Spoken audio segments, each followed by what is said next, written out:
I don't mean to be rude, but... Oh no. This was for the nostalgic little bitches. Hi guys, welcome back to my channel, or welcome if you're new. My name is Ali and today I'm hearing two brand new Taylor Swift songs. So as you can see from the title, today I am reacting to So High School and the Manuscript. And if you're wondering, well, why are you only doing two songs? What about the rest of the anthology? That is all explained at the end of my previous video. So I'll link that down below. Firstly, just a quick summation of the Tortured Poets Department Standard Edition. I have genuinely never fallen in love with an album so quickly and so deeply before. Typically with music, I take some time for things to like sink in and really settle in my brain and in my heart. This album, I don't know if you could tell from my reaction video because it's weird reacting on camera to hearing something the first time, but like genuinely immediately I'm obsessed with this album. It is one of the best things I've ever heard. I just feel so lucky that we have it. So all that said, I'm very excited to hear these final two tracks today. Funnily enough, this is literally repeating what happened for the Midnight's album release when I was, you know, hosting the event and therefore couldn't react immediately to the 3 AM tracks. I had to wait. With these two today that we're hearing, I feel like I'm nervous is what I'll say, because the reason I picked these two songs in particular was the response that I received the night the album came out, especially with So High School, was like, oh my god, Ali, you're gonna love this song. In particular, my hockey coach said, text me as soon as you've heard So High School. So shout out to you, Sleepy, I will text you, but like, this makes me so nervous. What could this song be? And then the Manuscript I also chose because one of my closest friends, who's also a massive Swiftie, said like, this is the song and like, you will love this song. So also, if anyone was wondering, the songs that I can't get out of my head from the original album so far are Clara Bow, Down Bad, and Guilty as Sin. That's my current rotation. I also didn't really know whether to wear black or white today and like my nails and all that, because clearly the anthology is black, but to me this is all still part of one album. It's like an A-side, B-side, so I'm sticking with white. Now, what else was I gonna say in this video? Forgotten. But I will say thank you so much for the lovely comments on my reaction to the first half of the album. It is so humbling reacting on camera because obviously as soon as I finished the album, I started editing it and like hearing the songs back for the second time. Then you pick up on so many more things. I'm like, well, that's embarrassing. Like, how did I miss all of the alien abduction references in Down Bad? Like, my brain picked up on Close Encounters because I was like, oh, that's funny. It's like the movie Close Encounters of the Third Kind. But I didn't say that because I was like, well, what does that have to do with anything? Anyway, rest assured, my brain has slowly caught up, and so it's just been really nice reading everyone's comments and like kind of diving deep into what everything means or how we interpret it. I obviously don't think there's any real right or wrong way to interpret a song once you've heard it. Like, you can put your own meaning onto it depending on what you've been through, what you think inspires it. There were some slow moments for my brain in that video, but boy did that bingo sheet really make up for it. Are we ready to hear So High School? It is so weird knowing there are two songs that I haven't heard. Okay, so So High School comes after How Did It End and before I Hate It Here. I'm really just like grasping at straws because I have nothing to go by. All right, God bless, here we go. This is So High School.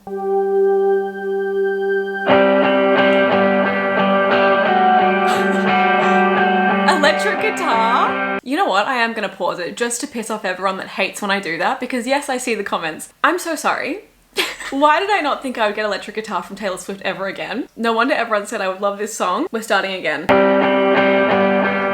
does this remind me of? Oh my god. Like 2010 soft rock, like The Fray, The Script.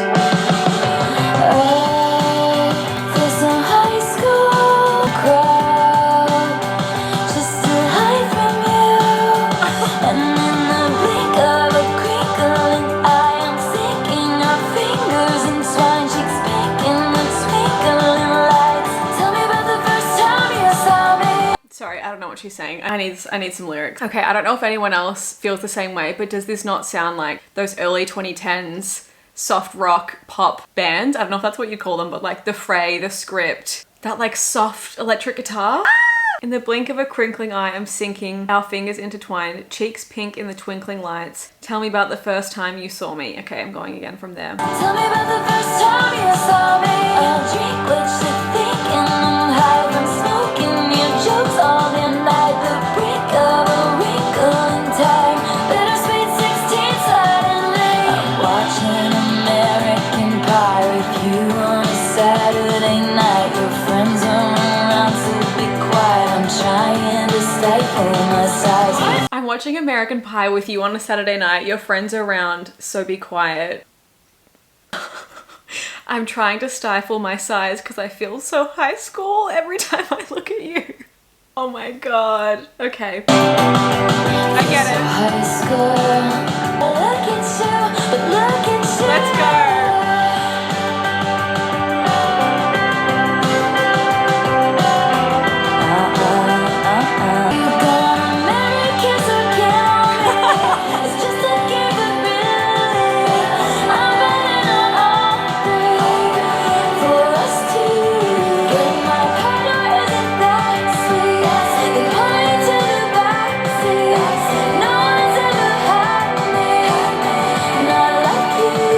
This is so Brooke Davis. Oh my god. Also, I love that Are You Gonna Marry, Kiss or Kill Me? Because yes, obviously F, marry, kill is, what did she call it? Marry, kiss or kill.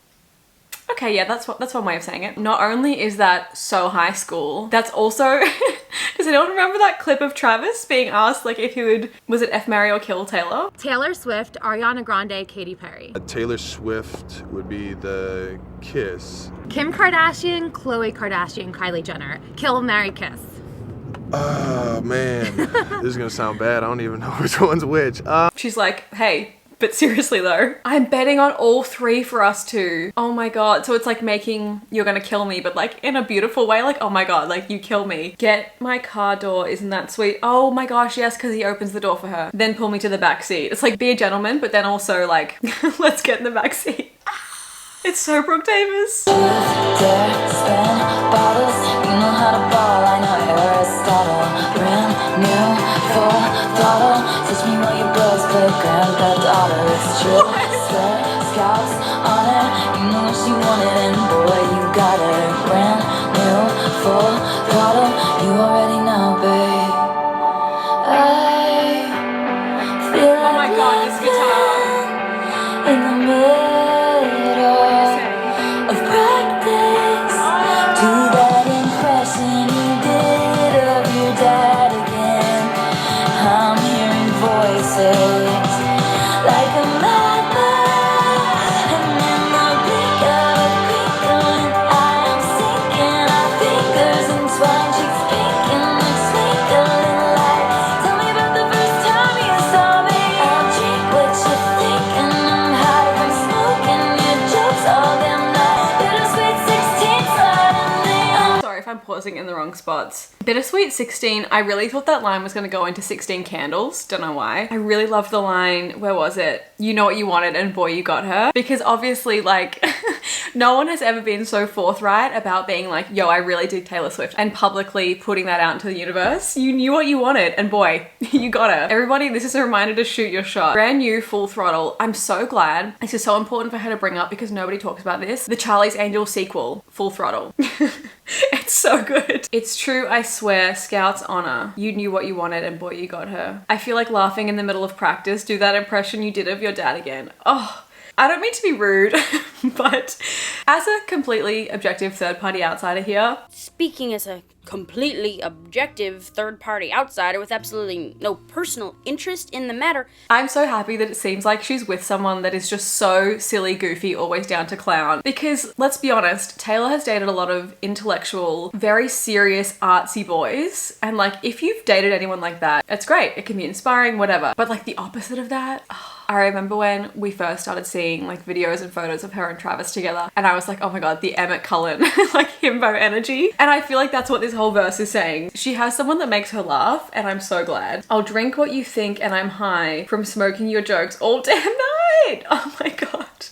Yeah, she doesn't have to be someone's manic pixie dream girl anymore. Oh, this is so great.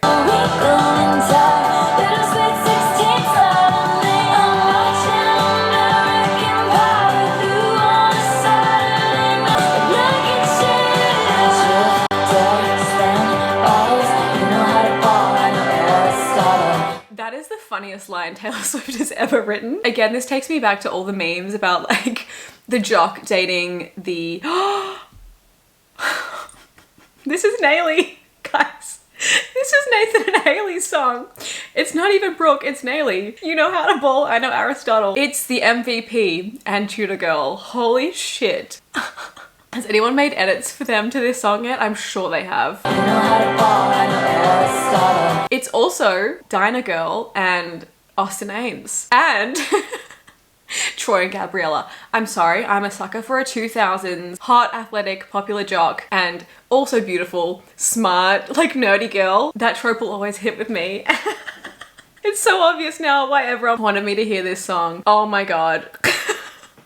But again, like, you know how to ball? I know Aristotle. She's like, oh, we make a, you know, we're like opposites attract, we make a perfect pair. Also, I don't know if anyone has seen Legally Blonde the musical. I'm sure a bunch of you had because we all have the same taste, but like, Aristotle always makes me think of Legally Blonde. The law is reason free from passion. Does anyone know who spoke those immortal words?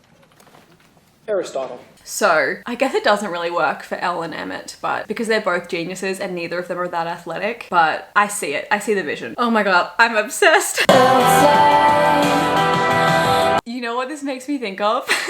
There are so many scenes this is perfect for, but the one that comes to mind for me, I'm gonna cry thinking about this, is when Haley's like folding laundry and Nathan comes in. I'm such a fucking loser. But she's like, you're in the NBA? I'm the point guard for the Charlotte Bobcats. I got called up. You're in the NBA? I'm in the NBA. This is their song.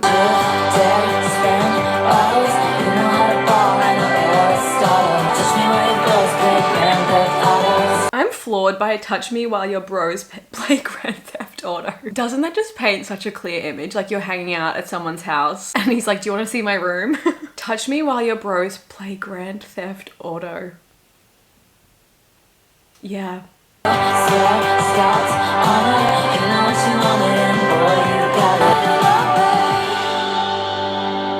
get it. And you guys get me. I'm so glad. This was for the nostalgic little bitches. Oh my gosh. The fact that this relationship to her makes her feel like a teenager again. And not in the way that But Daddy I Love Him did. Like the teenage petulance where she was like, oh my god, like I'm so angry that I can't be with this person or that people in my life don't want me to be with him. Like that anger and frustration, that was the teenage petulance. Whereas here she's like, it's like I'm 17, nobody understands. It is joyful again. Oh my god. And didn't she say on, I forget if it was So Long London, something about giving you all my youth for free? There is something about young puppy love. I didn't date in high school and I always felt quite sad that I missed out on young love. Like there's just something about that, you know, feeling where you can be really free and it just feels like this special thing. So if you miss out on that, it's quite sad. Her saying, I gave you all my youth for free. Now she's with someone where this love feels so young and like carefree and fresh again. Oh my god. I find it very interesting that with the album release, obviously we got like the most depressing, raw, vulnerable album of her entire career, then a very raw, incredible music video, which, side note, we do need to talk about the Dead Poets Society boys because I was not okay. But then right after that, she posted the fortnight clip showing like what her past fortnight had been like or just like clips from her life. And it was such a stark contrast. So I wondered if that was a way of wanting to be like, hey, all of these feelings and emotions on this album were real and are genuine and real, but like I'm not experiencing that anymore. That is a previous time. And like, this is how I feel right now. How nice that after playing house with someone for 6.5, 7 years and like feeling all the pressures probably of adult life, she gets to feel light again. Oh, I cannot get over the production and sound of this song. That opening guitar, let me hear that again. I didn't expect it from this. Oh. It literally sounds like a song I could have listened to in my room at like age 14. Did she somehow go back in time and hire the producers of Metamorphosis by Hilary Duff to work on this album? Actually, no, it's a little bit more, what's her second album called? Is it self-titled? It's a little bit more that. This is very Speak Now vibes. You know how I always say every Taylor album has a song that could kind of fit on the album before it and then another song that feels like it could fit on the album after? I haven't decided yet what the song is for Midnights on this album because obviously I think there are a few to choose from, but I'm hoping that this is our little taste of TS12. I would be so happy if it sounds like this. I mean, obviously. Oh my god, I want to listen to this again already. Bittersweet 16.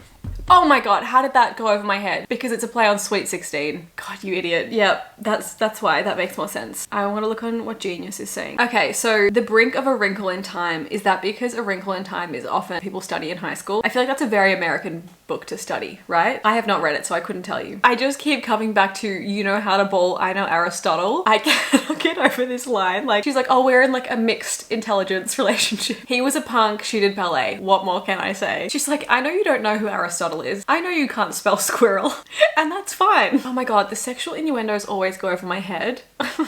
Scout's honor is an oath taken by scouts, obviously. The concept of Scout's honor is symbolized by the three-finger salute. The concept of Scout's honor is symbolized by the three-finger salute, obviously, yes. This functions as a sexual innuendo, obviously, especially when you take into account the line before that was about being touched. Oh my gosh. Not her Girl Scout cookie. That was such a joy. That is an interesting line I missed. No one's ever had me not like you. This love is totally different for her. Oh my god, I'm so happy. Now, I know obviously that being in love or having a relationship does not negate any other mental struggles you're going through. Like, obviously, I don't think that needs to be said. But at the same time, it is just so nice to see her being not worshipped, because I don't think that is a healthy thing, but like loved in the way that she deserves to be, in a way that I hope makes her feel like a normal person. This song is so different to Think About Reputation, the first love songs we got about Joe, that were all like events and sneaking around and like, you know, her celebrity status and things like that. And this one, she's like, You Make Me Feel Like a Kid in Love by Shawn Mendes. As obsessed as I am with the whole first part of this album and the other songs that I already heard, I didn't feel like anything was missing, but this has just added something so great to this album for me. It's a glittery gel pen.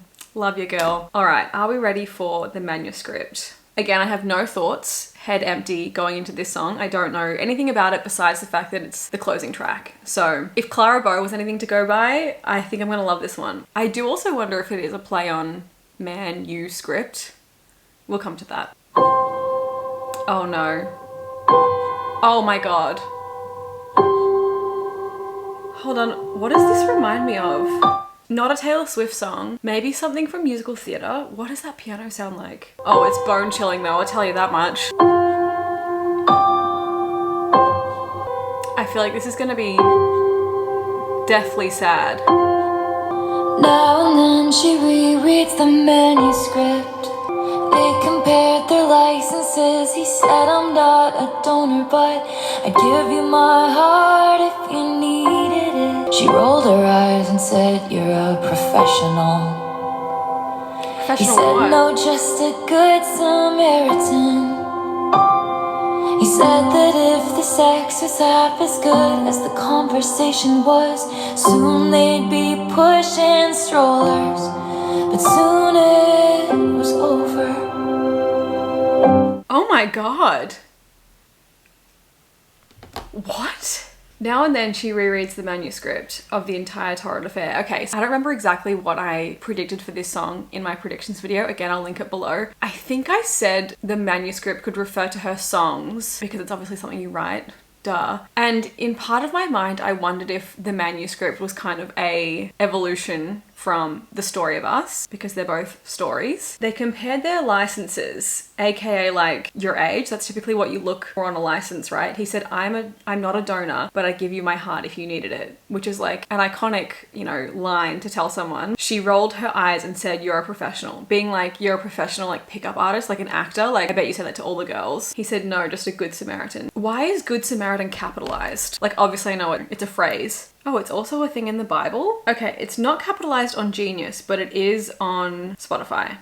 Interesting. Okay, this is the line that took me by surprise. He said if the sex was half as good as the conversation was, soon they'd be pushing strollers. There are two ways that I could interpret this. Is that being said as like future tense, like we're having great conversation, we're dating, but we haven't done anything physical yet, but like our saying like, well, we connect so much on an emotional, intellectual level that once we take things to the physical level, if it's as good as, you know, we're connecting now, watch out? Or is it saying if only the sex was half as good as, or is it like if only the physical connection was as good? Like, you're an amazing conversationalist, but unfortunately that physical connection isn't there for me. Oh my God, if the sex was half as good as the conversation was, soon they'd be pushing strollers, but soon it was over. That's the first time we've heard her say that word. This piano is beautiful. Very sad though. In the age of him, she wished she was 30 and made coffee every morning in a French press.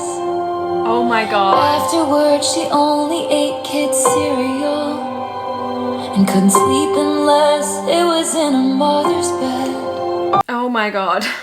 I think it's just hitting me what this is about. In the age of you is like a double meaning of like my age when I was only this age. Also like in this era of our love, like in this age, the age of you. Oh my God. She made coffee every morning in a French press. It's like how dating someone older than you, you're trying to play the part and fit into this grown-up lifestyle. Made coffee every morning in a French press. Afterwards, she only ate kids' cereal and couldn't sleep unless it was in her mother's bed.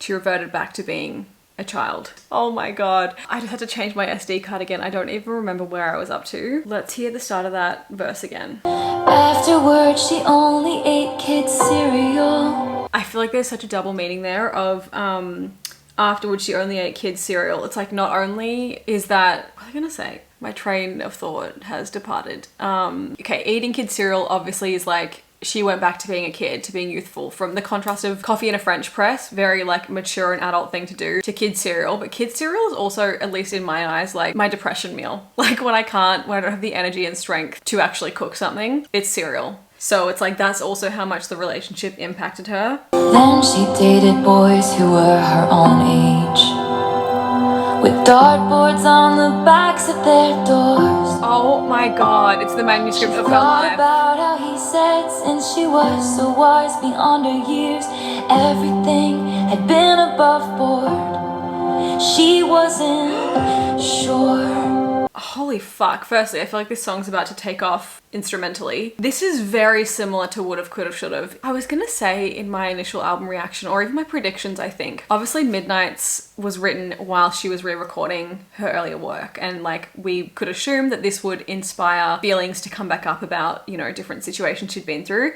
And I was like, I wonder if Tortured Poets will have any of that, or if she's completely only looking forward now. This to me feels like Would've, Could've, Should've was for Speak Now. This might be for Red, but in particular, then she dated boys who were her own age. I remember Taylor being criticized for dating like Connor and Harry and Taylor, I don't remember, but like maybe because she was like groomed by two old men prior to that. Dartboards on the backs of their doors. I love the imagery that conjures up. Like I picture like a dorm, like a fraternity dorm where there's like a basketball hoop on the back, or a dartboard in this case. Everything had been above board, she wasn't sure. Sorry, since she was so wise beyond her years. No, since, oh my God, he had said she was so wise beyond her years. I have absolutely talked about this on my channel before, but like older men dating younger women love to say, you are so mature for your age. And then the girl feels so praised and like, wow, I'm smarter and wiser than my peers. It's such an honor that he wants to be with me. That is never the case. She thought about how he said since she was so wise beyond her years, everything had been above board. She wasn't sure. Like we had with Would've, Could've, Should've. Once you are an adult, or the age of the person that you dated, you can look back at someone the age you were, 19, 20, and say, that's a child. Like, what did you see in me at that time? And it was probably her youth, her innocence. I don't know which of the two old men this was about. She wished she was 30. From memory, one of the older men was 29 and one was 32. So this could kind of go either way. Because also like she rolled her eyes and said, you're a professional, could be like, oh, you're a professional bullshit artist. Like either you're a songwriter or you're an actor. Let's see. She wasn't sure. That is fucked up. This piano is so beautiful. And the years passed like scenes of a show. The professor said to write what you know. Looking backwards might be the only way to move forward. Yep, that's how you heal. Then the actors were hitting their marks, and the slow dance was aligned with the sparks, and the tears fell in synchronicity with the score. The score. And at last, she knew what the agony had been for. Oh my God. Took your pain and made it The only art. thing that's left is the manuscript. One last souvenir from my trip to your shores. And then I reread the manuscript, but the story isn't mine anymore. Oh my God. Shut up, birds. You're ruining my emotional moment. What a way to end an album. Okay, I don't remember anything of what she just said. The years passed like scenes of a show. The professor said to write what you know. Looking backwards might be the only way to move forward. That is incredible. That is everything. I mean, like, therapy helps, but as a woman that doesn't go to therapy, writing is also good. Looking backwards might be the only way to move forward. Doesn't that just encompass everything about the re-recordings process and how, like, the emotions that would dig up for you, having to re-experience those painful moments to reopen those wounds? Okay, this is the part, again, I'm gonna be really embarrassed if I'm wrong about this, but this next part is what solidified for me what this was about. The actors were hitting their marks, and the slow dance was alight with the sparks, and the tears fell in synchronicity with the score, and at last she knew what the agony had been for. Is this about All Too Well? Specifically 10-minute version, because that was such an old wound that because of the re-recording process and because of like our demands as fans, she had to relive that and dive back into this thing that had hurt her, but now from an adult perspective, which, like I said in my would've, could've, should've breakdown video, completely transforms the way you view a situation, especially now that she's the age he was when they went through this. Okay, the actors were hitting their mark. She's like, I'm watching my life play out in like a short film. That must be such a weird experience. And the slow dance was alight with the sparks, dancing around the kitchen in the refrigerator light,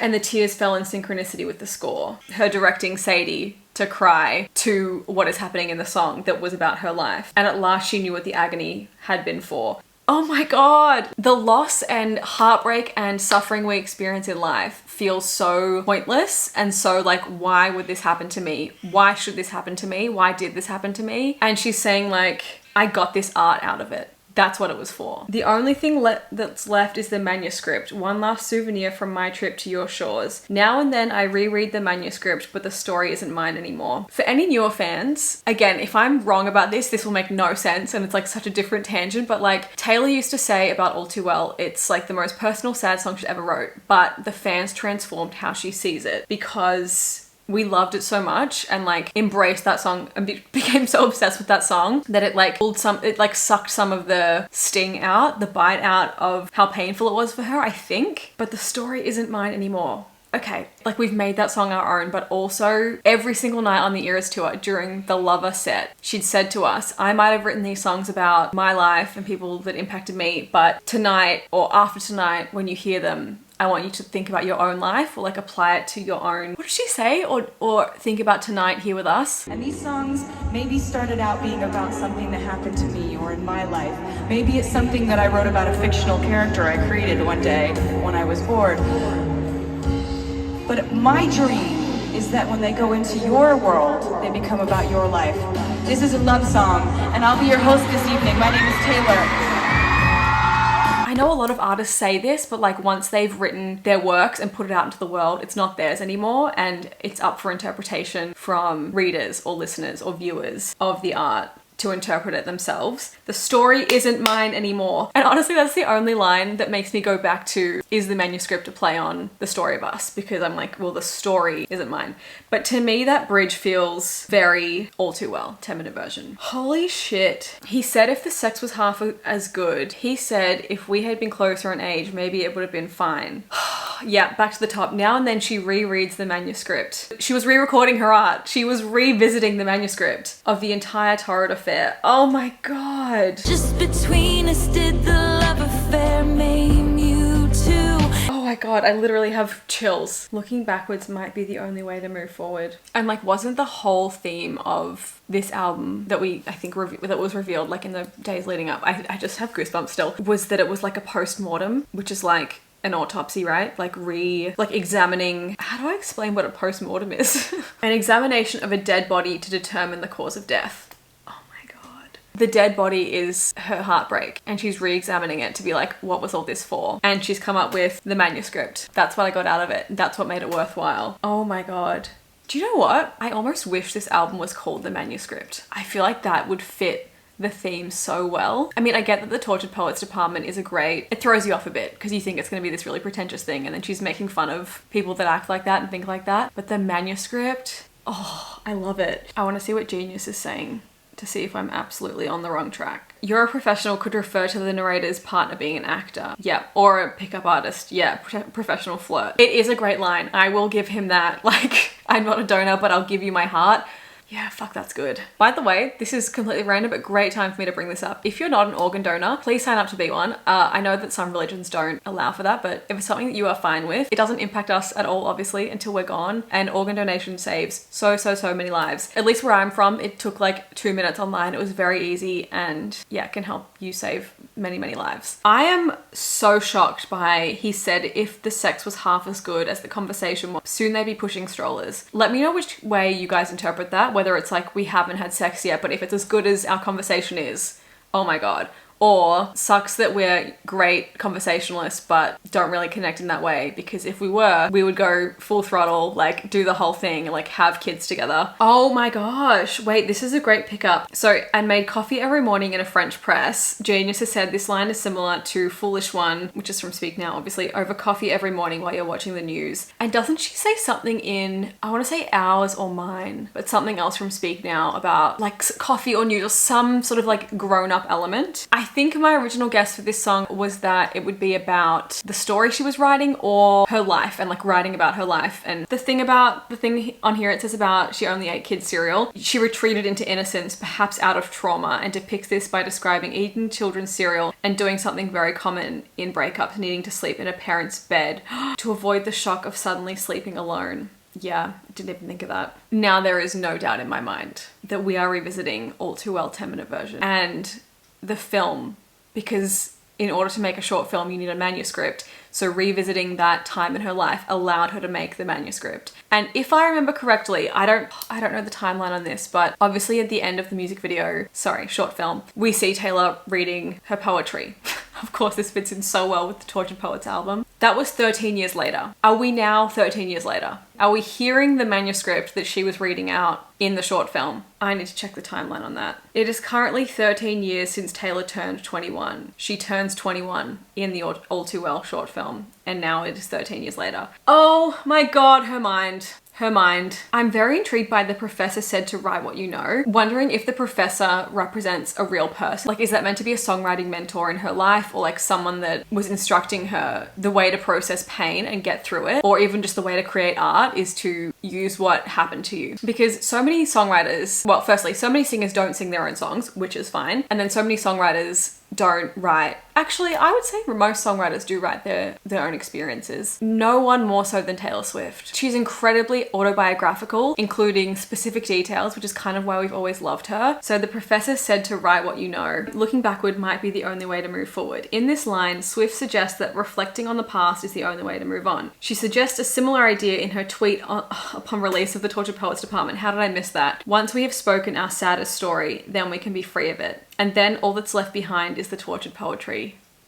Oh my God. I feel like she's really wrapping up something here. Like this is a lot. The only thing that's left is the manuscript. One last souvenir from my trip to your shores. Genius thinks this is about Joe Alwyn. I very much disagree. Not that it matters, but... And again, I will admit the reason I thought this could have been a reference to The Story of Us is because we saw the Story of Us book at the Spotify pop-up at the Grove. It was like a book that said us on it. And I was like, okay, The Story of Us, obviously. I thought it would be referenced on this album. And since it hadn't really, I thought, okay, a manuscript is another word for, it's not really, but like a story and a manuscript kind of go hand in hand. It can't be. Everything about the actors hitting their marks, making All Too Well the short film helped her release any last pain that she had from that heartbreak, I hope. Now and then I reread the manuscript, but now the story isn't mine anymore. Oh my God, I missed this too. And now the story isn't mine anymore. It's all yours. It's how she signed off the Instagram post announcing the anthology version of this album. I don't think I've even read that post because I was like filming when it came out. Oh my God. Yeah, additionally, fans have speculated the manuscript could refer to The Story of Us. At least I'm not alone in that thought, but to me, there's no doubt after that bridge, the actors were hitting their marks. Yeah, she was the director. She directed her own story into a manuscript, into a short film to heal. I have chills.